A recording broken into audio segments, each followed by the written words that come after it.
Hello बच्चों, let's read the question. So in this question, the distinction between conductors, insulator and semiconductor is largely connected with ठीक है, यानी कि जो difference होता है, difference between conductor, insulator and semiconductor, इन तीनों के बीच डिफरेंस होता है, वो किससे कनेक्टेड है? अगर हम बात करें क्रिस्टल के टाइप पर, जो हमारा क्रिस्टल लेटिस है उसके टाइप पर है। बी जो है binding energy of their electrons, ठीक है, relative width of their energy gap and none of the above. तो देखिए हम इसका सॉल्यूशन देखते हैं। सबसे पहले इसका की कॉन्सेप्ट क्या होगा, ठीक है। अब देखिए हमारे को क्या करना है, डिफरेंशिएट करना है। अगर मैं इनको डिफरेंस निकालूं कंडक्टर, सेमीकंडक्टर और इंसुलेटर का, ठीक है, तो हम इसको किस बेस पर निकाल सकते हैं, ठीक है, किससे इसको कनेक्ट कर सकते हैं।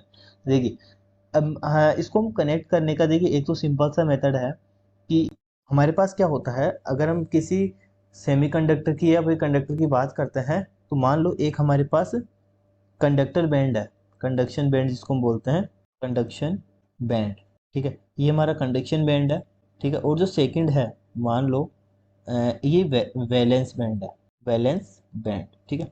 तो इनके बीच में जो होता है इसको बोलते हैं एनर्जी गैप, एनर्जी गैप, ठीक है। ये इसका हमारा की कॉन्सेप्ट हो जाएगा। अब इसको हम समझते हैं। देखिए अब मान लो एनर्जी गैप, यानी कि एनर्जी गैप जो होता है conduction band and valence band का, वो हमारा कंडक्टर में डिफरेंस होता है, कंडक्टर में डिफरेंट होगा, इंसुलेटर में डिफरेंट होगा एंड सेमीकंडक्टर में डिफरेंट डिफरेंट होगा, ठीक है। तो एनर्जी गैप के अकॉर्डिंग हम इसको डिफरेंशिएट कर सकते हैं कि कौन सा कंडक्टर है, कौन सा सेमीकंडक्टर है, कौन सा इंसुलेटर है, ठीक है। तो फर्स्ट मेथड क्या हो गया, binding energy of their electrons and the relative width of their energy gap, yes option C, option C हमारा यहाँ पर करेक्ट हो जाएगा, ठीक है।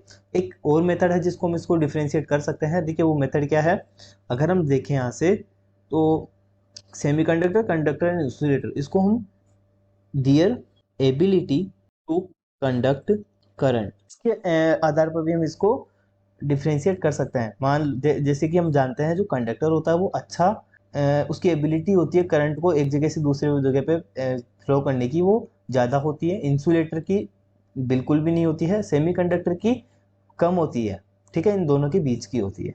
तो इस तरीके से हम इसको डिफ्रेंशिएट भी कर सकते हैं, किसके आधार पर, एबिलिटी टू कंडक्ट करंट, ठीक है, जो कि हमारे को यहाँ पर ऑप्शन में है नहीं, तो इसको भी हम ऐड कर सकते हैं। तो ये हमारा इसका फाइनल आंसर हो जाएगा। ऑप्शन सी तो यहाँ पर करेक्ट है। इसके अलावा ability to current, conduct current, इसके आधार पर हम इसको डिफ्रेंशिएट कर सकते हैं। So option C is the correct answer. Hope you understand this solution. Thank you.